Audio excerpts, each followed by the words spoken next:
Hey YouTube, I'm the Tall Nerd and welcome back once again. So today, as I've said for my last couple of videos, I'm going to be talking about Digimon Tri.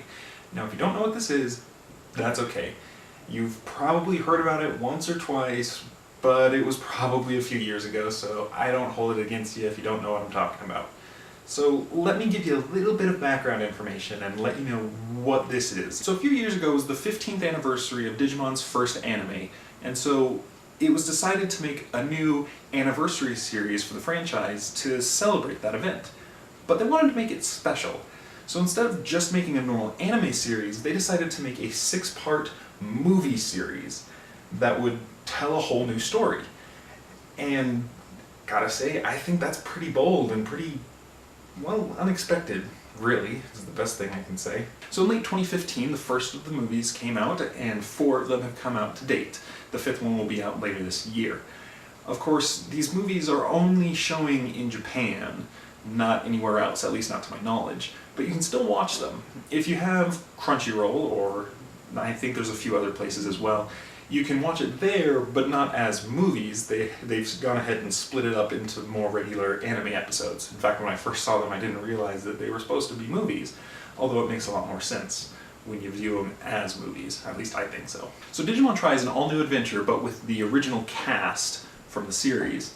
They're a little older, it's been 6 years since their original adventure, but they're still friends, and now duty calls again. There's a new threat to the world, both real and digital, and they have to kind of come back into service and do their thing one more time. And even though, as the name suggests, it comes after the first 2 seasons, the second season doesn't really factor in all that much. It's come up a few times, but not all that heavily, though as the movies go on, it's getting referenced more and more, so I think it's going to be important to the climax, but it hasn't been important to the first parts of it so far. So they're bringing back the whole original cast for this big last hurrah. It's got to be awesome and epic, and really, a lot of people were really hyped about this when it was first announced, like 3 years ago. But ever since then, well, you know, attention spans aren't that great these days, so everyone just kind of forgot about it. I even forgot about it for a little bit, and I was super looking forward to it and have really enjoyed the series. But, I mean, that's what happens. And so that's kind of why I wanted to make this video, to remind anyone that I could talk to about it that this is a thing. It exists. It's out there. So what do I think of it? It's pretty good.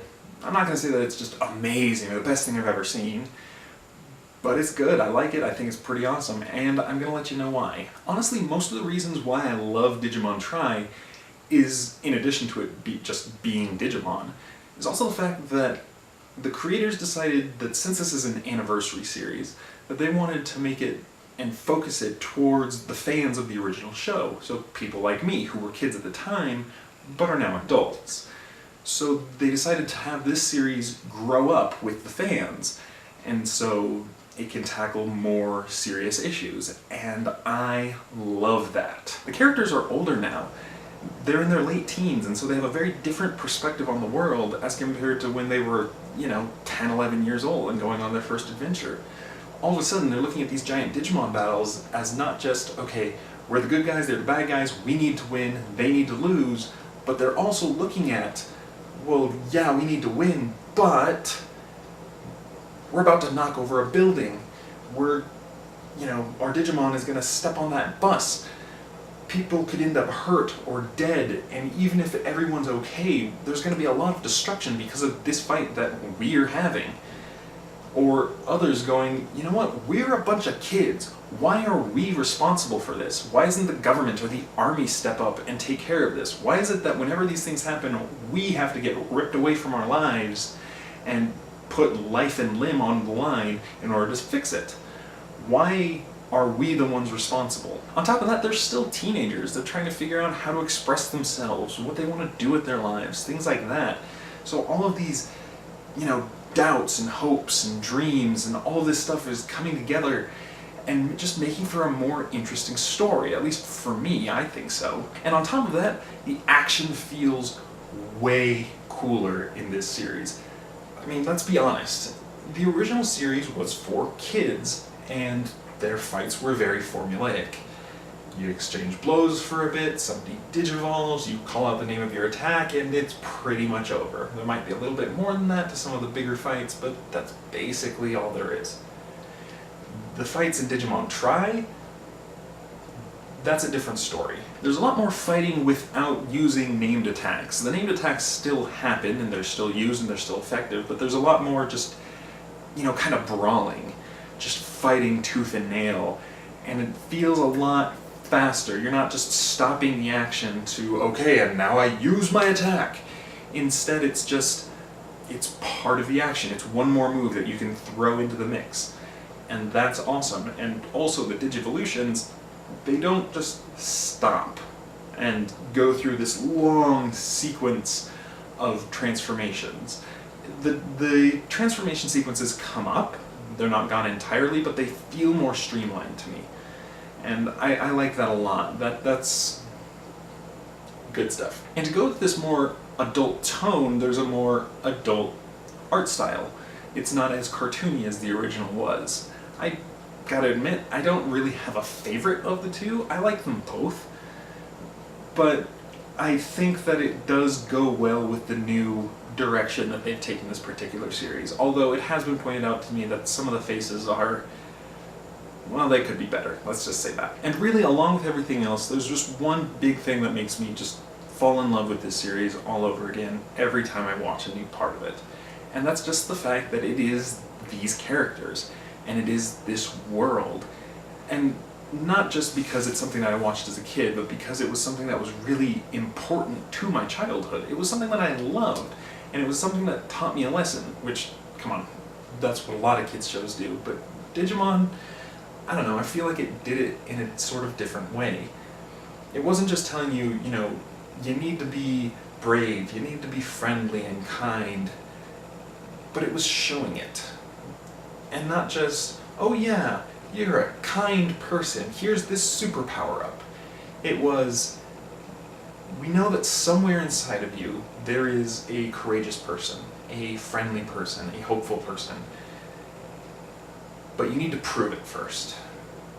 And so they only got that strength, that extra power, from proving it, from being put into a terrifying situation and choosing to be brave in the face of it, from being put into an intense struggle, being turned against your friends and still choosing, no, this is my friend and I'm going to stand up for them, or being placed in the darkest hour of your life and still holding on to hope. And that's where the true strength comes. That's where you really prove that those attributes are part of who you are. And I think that that's a really important lesson, that it's not enough to just say that you're brave. It's not enough to just be brave in your best moments. Who you are really as a person comes down to who you are in your worst moments. In your worst moments, are you still kind? Are you still brave? Are you still hopeful? And that's what I've always gotten from Digimon, and that's what I love about it. So any opportunity to, see these characters in action again, I'll jump at it. So that's Digimon Tri. Part 5 is going to be out at the end of September, so plenty of time to catch up if you're interested. Let me know in the comments what you think of it, or what you think of Digimon in general. I'll be happy to reply if you do. And before I go, it's time for my thing of the day, which I think I'm going to try calling Spotlight for a while. So as long as you haven't been living under a rock for the last few days, you've probably already heard that Marvel just put out the very first trailer for Black Panther, and it looks awesome, gonna be honest. I really seriously thought about making that my entire video today, but I already skipped over talking about Digimon Tri once, and honestly I like Digimon more than I like Marvel, so yeah, Digimon won. But Black Panther was awesome. And my favorite part about it was that it really was a teaser trailer. We really didn't see that much about the plot. It was just, oh, look at this cool thing, this cool thing. This is, it was a promise about what was to come. And that is exactly what I wanted out of it. Really, that's exactly what I want out of every teaser trailer. It's really what I want out of every trailer. I don't want to know the details about the movie that I'm gonna see. I want that to be a surprise. I want to know about that when I'm sitting in the theater, and not before. So pretty much as always for Marvel, it was a great trailer, and I'm looking forward to seeing more of Black Panther because he was awesome in Civil War. I'll leave a link in the description if you want to check it out, or check it out again. I probably will, and I think you should too. Alright, that's all I have for you today. Please like, comment, subscribe if you'd be so kind, and until next time, please have a great day.